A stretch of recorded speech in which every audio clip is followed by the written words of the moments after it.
Well, I got quite interested in for various reasons. There was, if you remember, there was the Festival of Britain, and I got to know various people there who'd done things for it, and you look to see the new generation of design of all sorts in the festival. And then soon after that, Britannia was built. Prince Philip's shocking final decision has left the world in disbelief. His enormous fortune didn't go to the Queen or any royal heirs. Instead, it went to one person, and you will never guess who it is. This revelation has stunned insiders and sparked endless rumors.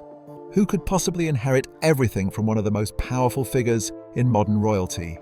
When Prince Philip passed away in April 2021, his family publicly shared their grief over the loss.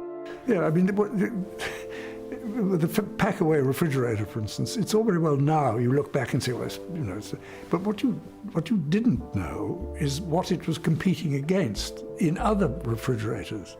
According to reports from palace insiders, Queen Elizabeth privately expressed that his death had left a massive void in her life. It's a sentiment that speaks to their decades-long partnership, but to understand the full weight of that relationship, we need to go back to the very beginning of Philip's life, which was anything but ordinary. Most people today remember Prince Philip as the Duke of Edinburgh, the man who stood beside Queen Elizabeth for over 70 years. But what many don't realise is that Philip wasn't born British at all. In fact, his early life reads more like a historical drama than a typical royal biography. He was born on June 10th, 1921, on the Greek island of Corfu, into both the Greek and Danish royal families. His father was Prince Andrew of Greece and Denmark, and his mother was Princess Alice of Battenberg. On paper, it sounds like the perfect start to a fairy tale life, but the reality was far more complicated. The Greece that Philip was born into was a country in crisis.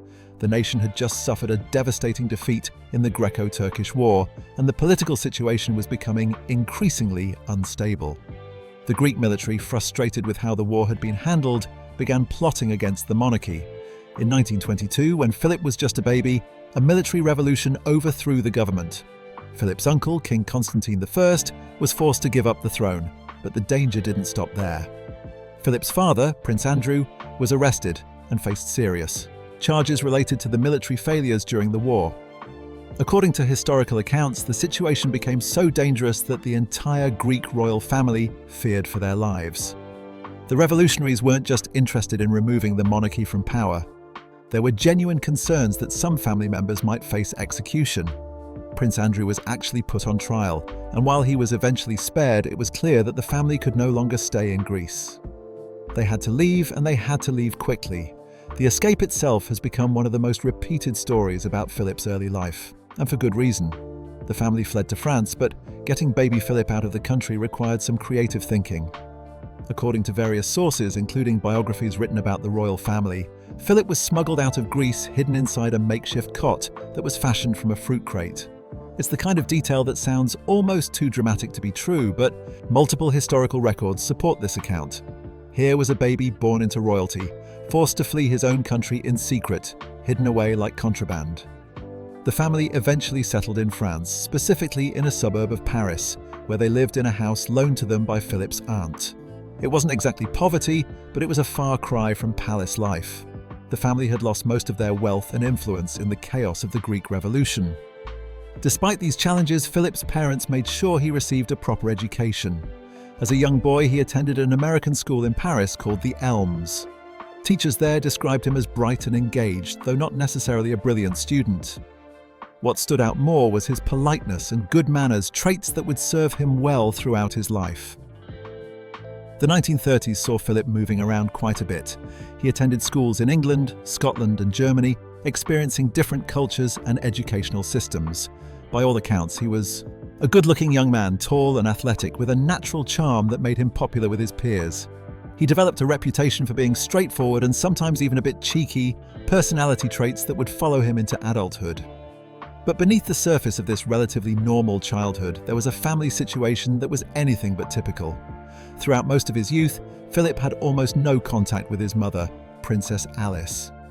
The reason for this separation is one of the more tragic aspects of his early life. During the tumultuous period of the Greek Revolution and the family's exile, Alice began experiencing what we would now recognize as a mental health crisis. She claimed to be receiving divine messages and believed she had healing powers. Her family became increasingly concerned, and doctors eventually diagnosed her with schizophrenia. In the 1930s, mental health treatment was primitive by today's standards, and the stigma surrounding mental illness was even stronger than it is now. Princess Alice was placed in a sanatorium in Switzerland where she would spend years receiving treatment. For young Philip, this meant growing up essentially without a mother. Different family members and boarding schools filled that void, but it must have been a confusing and painful experience for a child. The situation with his father wasn't much better. Prince Andrew, dealing with his own struggles after losing everything in Greece, became increasingly distant from his children. He eventually settled in Monte Carlo, living a relatively quiet life removed from his family. Philip and his siblings were essentially raised by various relatives and the schools they attended. As the 1930s wore on, Europe was heading toward another crisis. Tensions were building that would eventually explode into World War II. Philip's family found themselves caught up in these larger political movements in a way that would create complications for years to come. Philip had 4 older sisters, all of whom married into German aristocratic families. And not just any German families, but families closely connected to the Nazi Party and the Third Reich. According to historical records, all 4 of Philip's sisters married German princes who held high-ranking positions in Nazi Germany. 3 of these marriages took place before the war began, while one occurred during the early years of the conflict. These weren't just ordinary marriages into German families. These were unions that placed Philip's sisters in the upper levels of Nazi society. It's a fact that would later cause significant problems when Philip wanted to marry into the British royal family, and it's something that royal historians have examined extensively. Among Philip's 4 sisters, he was reportedly closest to Princess Cecilia.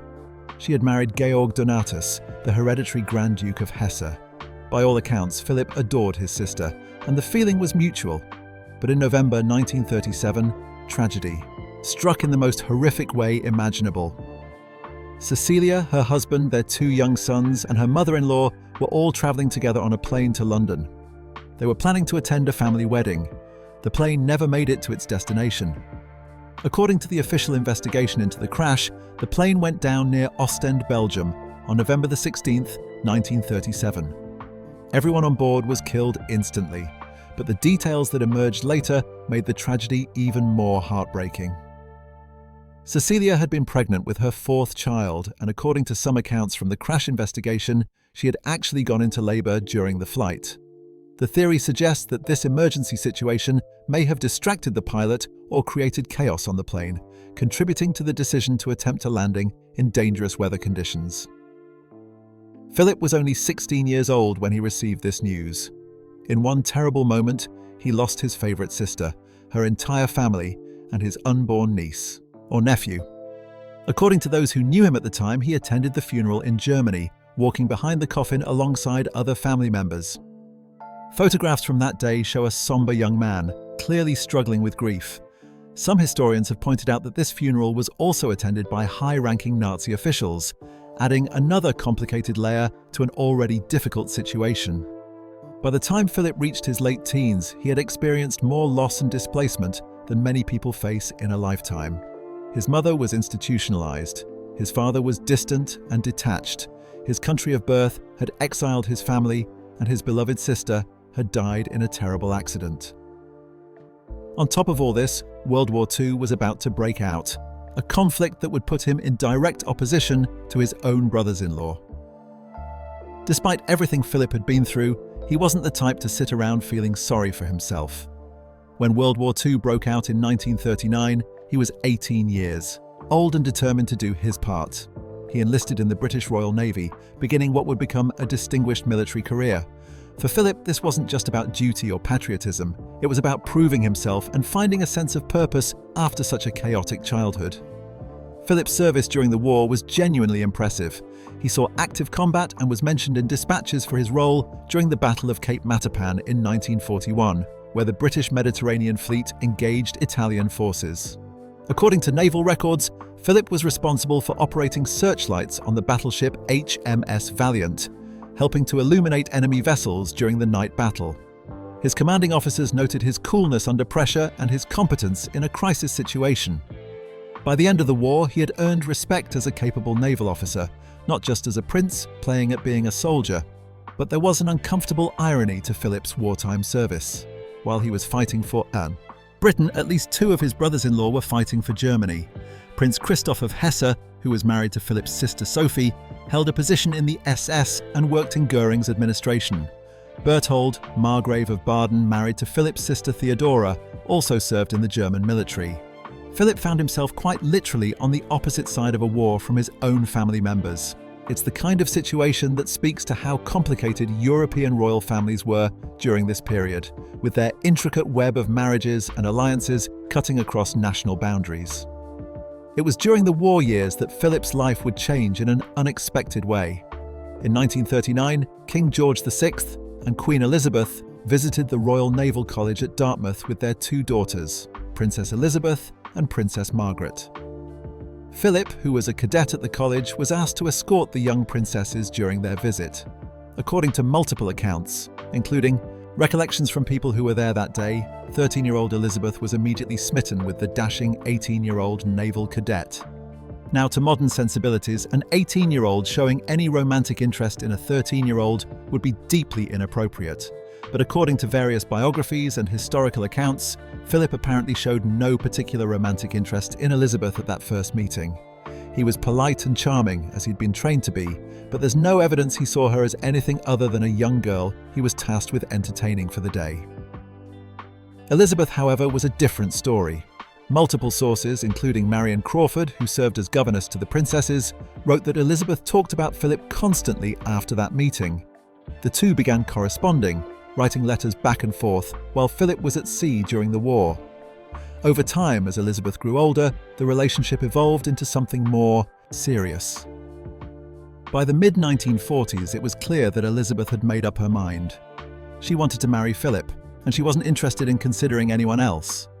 Royal courtiers and family members reportedly tried to introduce her to other eligible young men from appropriate families, but Elizabeth remained focused on Philip. Her father, King George VI, had mixed feelings about the match. According to various royal biographers who have examined documents from this period, the king had several concerns. First, there was the question of how the British public would react. Britain had just fought a brutal war against Germany, and here was the heir to the throne wanting to marry someone whose sisters were all married to Germans, some with direct connections to the Nazi regime. The optics were potentially disastrous. Beyond the political considerations, George apparently had personal reservations about Philip himself.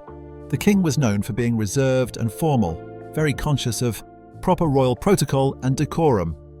Philip, shaped by his naval career and his unconventional upbringing, was more direct and informal in his manner. He spoke his mind, sometimes bluntly. According to accounts from palace staff and courtiers at the time, this occasionally rubbed the king the wrong way. George felt Philip lacked the proper respect for royal traditions and the weight of the monarchy. There was also the simple fact that George wasn't ready to lose his daughter. Elizabeth was his eldest child and his heir. The king was reportedly very close to both his daughters, and the thought of Elizabeth marrying and potentially moving away was difficult for him. So, he made Philip agree to a condition. They would have to wait until Elizabeth turned 21 before any engagement could be announced. This would give Elizabeth time to be absolutely certain about her choice, and it would give the royal family time to prepare the public for the marriage. But if Philip was going to marry the future Queen of England, he needed to be British. Not Greek, not Danish, but completely and entirely British. This requirement led to one of the most significant decisions of Philip's life. In 1947, he formally renounced his Greek and Danish royal titles. He gave up his place in the line of succession to both thrones. He became a naturalised British subject, taking his mother's family name of Mountbatten. Prince Philip of Greece and Denmark ceased to exist, at least officially. He was now simply Lieutenant Philip Mountbatten, a British naval officer. Some historians have debated how Philip really felt about this requirement. He'd already been displaced from Greece as a baby, and his ties to the Greek royal family were complicated at best. By this point in his life, he'd spent far more time in Britain than he ever had in Greece. Still, giving up one's heritage and titles is no small thing, and it's reasonable to assume it came with some emotional cost, even if Philip never publicly expressed any regret about the decision. With that obstacle cleared, Philip and Elizabeth were finally able to announce their engagement in July 1947. The wedding was set for November of that year. The ceremony took place at Westminster Abbey on November 20th, 1947, and it was a major event. The BBC broadcast the ceremony via radio to an estimated 200 million listeners worldwide. This was before television coverage of royal events became common, so radio was the primary way most people experienced the wedding. For a Britain still recovering from the devastation of World War II, still dealing with rationing and rebuilding, the royal wedding provided a moment of celebration and hope. The wedding itself was elaborate and traditional, with all the pageantry you'd expect from a royal ceremony. But there was one glaring absence. Philip's 3 surviving sisters were not invited. Given that all 3 were married to German princes, and the war had only ended 2 years earlier, the palace decided their presence would be inappropriate. In fact, no German relatives were allowed to attend at all, which created an awkward situation given that much of the British royal family itself had German ancestry. It's one of those historical ironies that gets pointed out frequently. The British royals were, in many ways, just as German as Philip's excluded relatives, but they'd successfully rebranded themselves as thoroughly British. According to reports from the time, Philip gave Elizabeth a rather unusual wedding gift. He quit smoking. It sounds almost like a joke, like he forgot to get her an actual present and had to come up with something at the last minute. But by various accounts, Elizabeth had been concerned about Philip's smoking habit, and he gave it up for her. Whether this counts as romantic or just practical is probably a matter of perspective. More traditionally romantic was the engagement ring Philip had designed for Elizabeth. He'd commissioned a jeweller to create the ring using diamonds from a tiara that had belonged to his mother, Princess Alice. According to sources familiar with the story, Philip wanted the ring to have personal meaning, and using his mother's diamonds was a way to connect Elizabeth to his family history. He even had additional diamonds left over, which he used to create a bracelet for Elizabeth as well. The newly married couple seemed happy, and in 1948, Elizabeth became pregnant with their first child. The pregnancy was difficult, and the labour was reportedly long and arduous, lasting about 30 hours according to medical records from the time. During this entire ordeal, Philip was not by his wife's side. In fact, according to various accounts, he spent much of the time playing squash and swimming with a friend. He was apparently in the middle of drying off after his swim when a footman informed him that his son had been born. This might seem shockingly callous by modern standards, but it's important to understand the context. In 1948, it was not customary for fathers to be present during childbirth, especially among the upper classes. Men were expected to wait elsewhere while women dealt with the messy business of actually having babies. Still, Philip's choice to spend the time exercising rather than anxiously pacing in a waiting room has been noted by various biographers as perhaps revealing something about his approach to fatherhood. When Philip first saw his newborn son, the future Prince Charles, his reaction was less than enthusiastic. According to people who were present, Philip looked at the baby and commented that he looked like a plum pudding. It's the kind of remark that captures something essential about Philip's personality. He wasn't sentimental or emotional in his expressions of affection. He was blunt, sometimes to the point of being rude, even about his own children. For the first few years of their marriage, life proceeded relatively normally, at least by royal standards. Philip continued his naval career, and Elizabeth took on more royal duties while raising young Charles and, later, their daughter Anne, who was born in 1950. Philip was stationed in Malta for a period, and by various accounts, both he and Elizabeth later looked back on this time as one of the happiest periods of their marriage. They were able to live somewhat normally, away from the intense scrutiny of London and the palace. But in February 1952, everything changed. Philip and Elizabeth were on a Commonwealth tour visiting Kenya when they received devastating news. King George VI had died suddenly in his sleep. He was only 56 years old. Elizabeth, just 25, was now Queen Elizabeth II. And Philip, at 30 years old, found himself in a position he hadn't quite anticipated. He was no longer just the husband of the heir to the throne. He was now the husband of the actual monarch, the prince consort to the Queen of the United Kingdom and the Commonwealth realms. According to accounts from people who were with them when they received the news, Philip was the one who told Elizabeth about her father's death. It must have been an extraordinarily difficult moment for both of them. Their lives had just fundamentally changed, and they both knew it. The relative freedom and normalcy they'd enjoyed, especially during their time in Malta, was over. From that moment on, duty and protocol would dominate their lives in ways they'd only partially experienced before. Once Elizabeth became queen, Philip's role became more complicated than anyone might have anticipated. In theory, being the husband of the queen sounds like a position of tremendous power and influence. In practice, Philip quickly discovered that he was expected to walk several steps behind his wife, both literally and figuratively. Every decision about the monarchy, every major choice about their family, every detail about how the royal household would function. All of it ultimately came down to Elizabeth in her role as queen, not as Philip's wife. One of the first major conflicts arose over something that might seem trivial, but carried enormous symbolic weight. The question was what to call the royal house. Traditionally, when a queen married, the royal house would take the husband's name. Philip, understandably, assumed that Elizabeth's reign would be known as the House of Mountbatten, or perhaps the House of Edinburgh, since he'd been created Duke of Edinburgh just before their wedding. According to various historical accounts, Philip pushed for this change, seeing it as a matter of basic respect and tradition. But he ran into a formidable opponent in Winston Churchill, who was Prime Minister at the time. Churchill, along with other senior advisors and members of the establishment, felt strongly that the royal house should remain the House of Windsor.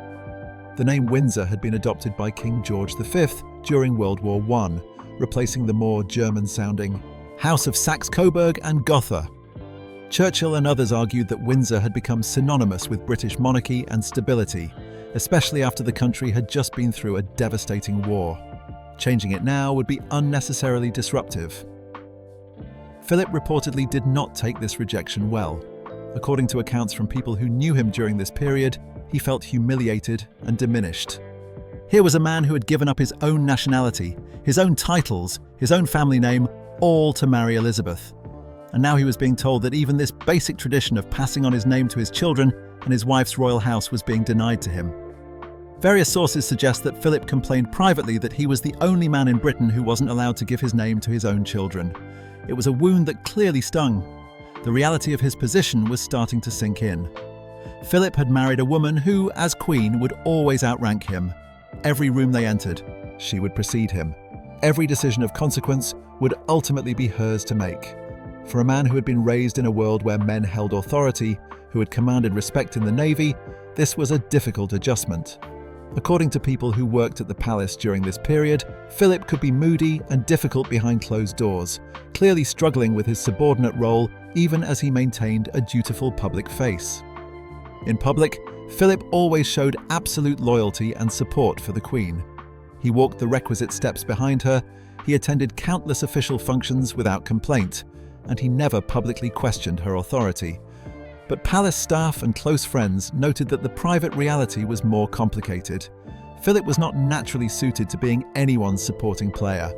He had opinions, he wanted to be heard, and he chafed at the restrictions of his position. Perhaps partly to smooth over these tensions, Elizabeth made a significant gesture in Accession, 1957. She formally granted Philip the title of Prince. Until that point, despite being married to the Queen, he had technically not been a Prince of the United Kingdom. He was the Duke of Edinburgh, but the title of Prince had not been bestowed. This changed when Elizabeth issued letters patent making him a Prince of the United Kingdom in his own right. It was a concession, a way of elevating his status and perhaps soothing some of the resentment that had been building. Around this same period, rumours began circulating about Philip's behaviour outside the marriage. Various sources, including journalists and biographers, have written about allegations that Philip had affairs or at least displayed interest in other women. One of the most persistent rumours involved an actress named Pat Kirkwood. According to accounts from the time, Philip had written letters to Kirkwood and visited her, reportedly in 1948, while Elizabeth was pregnant with Prince Charles.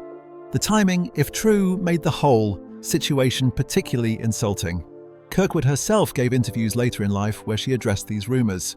She maintained that while Philip had shown interest in her and they had spent time together, nothing physically intimate had happened. However, she also suggested that Philip's intentions may not have been entirely innocent.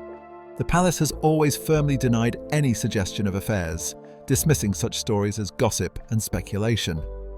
Philip's defenders point out that he was constantly surrounded by security personnel, making it nearly impossible for him to conduct any kind of secret relationship without it becoming widely known.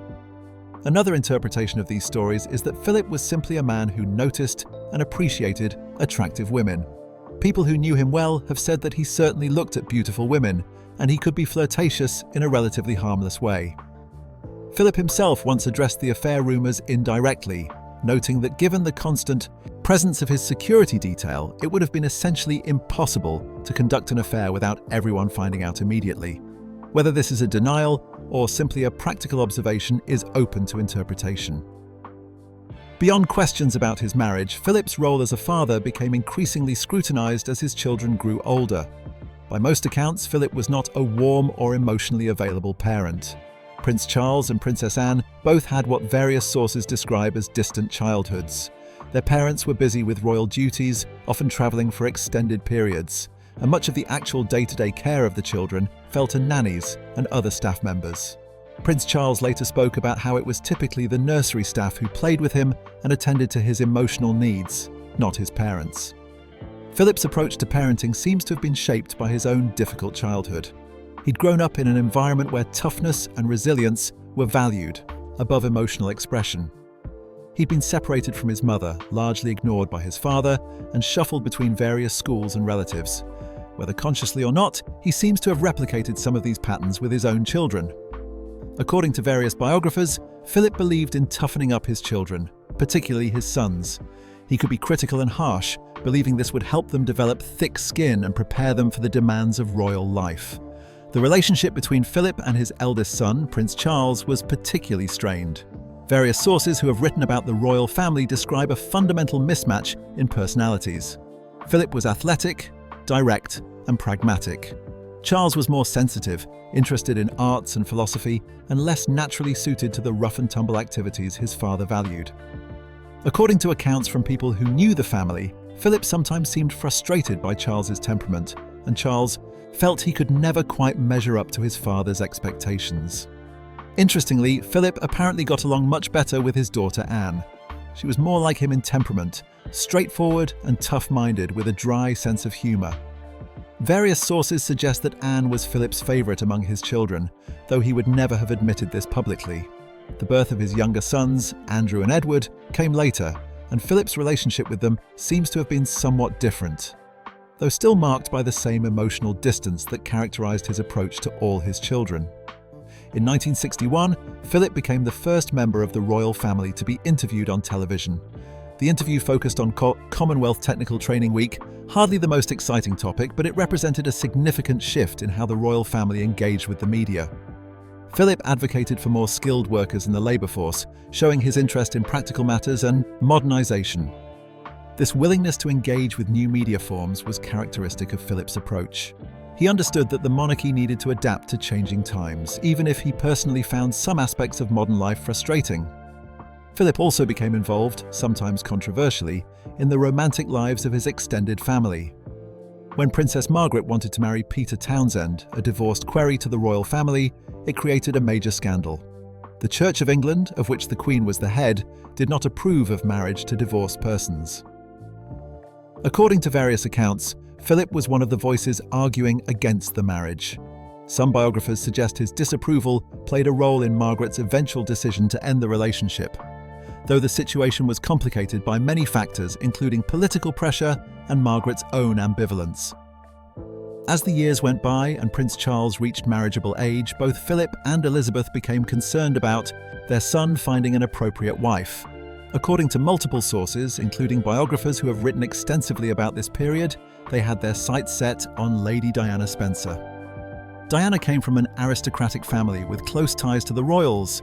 She was young, seemingly naive, and appeared to be exactly the kind of bride the palace thought would be suitable for the future king. What the family apparently didn't fully grasp was that Charles was still deeply attached to Camilla Parker Bowles, a woman he'd been romantically involved with before his relationship with Diana began. Camilla was considered unsuitable at the time because she had a romantic past and wasn't seen as virginal enough for a future king's wife, according to the thinking of that era. Charles had been essentially forced to give up that relationship, but he'd never really gotten over Camilla. Philip, characteristically direct in his approach, apparently wrote letters to Charles essentially demanding that he make up his mind about Diana. According to sources who have examined these letters, Philip told Charles that he needed to either propose to Diana or break things off entirely. It wasn't fair to string the young woman along. The implication was clear. Philip expected Charles to do the right thing and marry Diana. Feeling pressured by his father and the institution of the monarchy, Charles proposed. The couple married in 1981, just 6 months after Philip's ultimatum. We now know this marriage was a disaster from almost the beginning, though it would take years for the full extent of the problems to become public.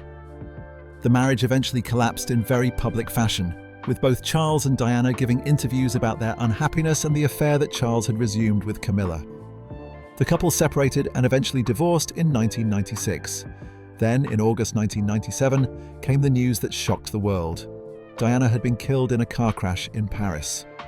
The circumstances of her death, the involvement of paparazzi and the public outpouring of grief created a crisis for the royal family. According to various accounts from that time, the family initially struggled with how to respond. They were at Balmoral Castle in Scotland with Diana's sons William and Harry when the news came. There were questions about whether they should return to London immediately, what kind of statement to make, how to balance their roles as public figures with their roles as family members grieving in private. Philip reportedly took a clear stance during these uncertain days. He focused on his grandsons and what they needed during this traumatic time. When it came to Diana's funeral, William and Harry were hesitant about the idea of walking behind their mother's coffin in front of millions of people. It's an incredibly difficult thing to ask of young boys, and they were understandably apprehensive. According to multiple sources, Philip stepped in and told them he would walk with them. If they had to do this difficult thing, he would be right there beside them. It was a gesture that showed a softer side of Philip, the grandfather, rather than the stern disciplinarian. The image of Philip walking with his grandsons behind Diana's coffin became one of the most memorable moments of that painful day. People who met Prince Philip throughout his life often commented on how surprisingly down-to-earth he was, especially for someone born into royalty. Despite all the formality and protocol that surrounded the monarchy, Philip never seemed entirely comfortable with pretense. He had a directness about him that came from his naval background and his unconventional upbringing. Various people who interacted with him, from heads of state to palace staff, noted that Philip preferred to look people straight in the eye and speak plainly rather than hide behind royal formality. One story that illustrates this side of Philip comes from a former White House butler who recalled a state visit in 1979. According to his account, Philip struck up a genuine conversation with him and a co-worker, treating them like regular people rather than invisible servants. Philip even went so far as to pour drinks for them himself, a gesture that was both unexpected and appreciated. It showed a willingness to break down the usual barriers between royalty and regular workers, at least in informal moments. But this informality and directness was very much a double-edged sword. Over the decades, Philip became somewhat infamous for making comments that ranged from witty and charming to offensive and inappropriate. He had a tendency to say exactly what was on his mind without always considering how it might sound to others. The British press kept a running catalogue of what they called Philip's gaffs, moments where his unfiltered observations caused minor scandals or diplomatic incidents. Philip himself seemed well aware of his reputation and, according to people who knew him, took it all in good humour. He didn't appear particularly bothered by criticism over his blunt speaking style. In his view, he was simply being honest and straightforward, which he valued more than being diplomatically careful with every word. One notable incident occurred in 1959 when Philip made comments during a visit to Canada that were interpreted as suggesting Canadian children were out of shape. The remarks caused a minor diplomatic incident, with Canadian officials taking offence at what they saw as criticism of their youth. Perhaps one of the strangest aspects of Philip's legacy is the Prince Philip movement, a cargo cult on the island of Tanna in Vanuatu in the South Pacific. According to anthropologists who have studied the group, the islanders came to believe that Prince Philip was a divine being, possibly the son of a mountain spirit. The origins of this belief are somewhat murky, but it seems to have developed in the mid-20th century, possibly connected to the island's contact with British colonial forces during World War II. When news of this worship reached Philip himself, his response was characteristically practical and somewhat bemused. According to reports, someone suggested that he send the villagers a signed portrait of himself. Philip agreed, and when the grateful villagers received the photograph, they sent him a traditional pig-killing club in return. Philip then had another photograph taken of himself posing with the club and sent that back to them. It's the kind of exchange that captures Philip's pragmatic approach to even the most unusual situations. He didn't take himself so seriously that he couldn't engage with something as bizarre as being worshipped as a god by a remote Pacific island tribe. Beyond these quirks and controversies, Philip had genuine accomplishments that often got overlooked in discussions about his personality. He was a skilled pilot who had been flying since 1952, becoming the first member of the British royal family to fly a helicopter. By the time he turned 70, he had logged over 5,000 hours of flying time, a substantial achievement that spoke to his dedication and skill. According to aviation records, he held licenses for both helicopters and fixed-wing aircraft and continued flying well into his later years. Philip was also a surprisingly prolific author, writing several books on topics ranging from environmentalism to horses and wildlife. Some of his published works include titles focused on conservation issues, a subject he cared deeply about long before it became fashionable. He wrote about his experiences traveling on the Royal Yacht Britannia, and he compiled several volumes of his speeches on various subjects. While these books might not have been bestsellers in the traditional sense, they demonstrated that Philip had intellectual interests beyond his official duties. Additionally, Philip painted primarily in oils. According to an English artist and writer named Hugh Casson, who saw some of Philip's work, the paintings were exactly what you might expect from Philip's personality. Casson described them as direct and straightforward, with strong colours and vigorous brushstrokes. There was no pretension in the work, just as there was no pretension in the man himself. Despite all the tensions and difficulties over the years, people who observed Philip and Elizabeth together in their later years consistently noted that they remained deeply devoted to each other. One royal dresser recalled a particularly touching moment when she was finishing a hem on one of the Queen's gowns. Philip walked into the room, looked at Elizabeth, and simply said something like, "Nice dress." According to the dresser, the Queen actually blushed at this compliment from her husband. After decades of marriage, he could still make her feel like a young woman, receiving attention from an admiring suitor. In 2021, after Prince Harry and Meghan Markle's interview with Oprah Winfrey, there was speculation about Philip's role in the controversies discussed during that conversation. The couple had mentioned that a member of the royal family had expressed concerns about their future child's skin colour. Given Philip's history of making inappropriate remarks, many people assumed he was the family member in question. However, Harry and Meghan quickly clarified that Philip was not the person they were referring to, effectively clearing him of that particular accusation. Even in his final years, Philip maintained an impressive work ethic. In 2017, at the age of 96, he completed 110 days of public engagements, making him the fifth busiest member of the entire royal family. This was remarkable for someone of his age, outworking younger royals like Prince William, who had far fewer official duties. It demonstrated that Philip's sense of duty and commitment to his role never wavered, even as his health began to decline. Prince Philip died on April 9, 2021, just 2 months before what would have been his 100th birthday. He had been in declining health for several months, though the palace had been relatively private about the specific details of his condition. When the news of his death was announced, tributes poured in from around the world, acknowledging his decades of service and his complex legacy. True to form, Philip had made it clear that he wanted his funeral to be simple and without excessive fuss.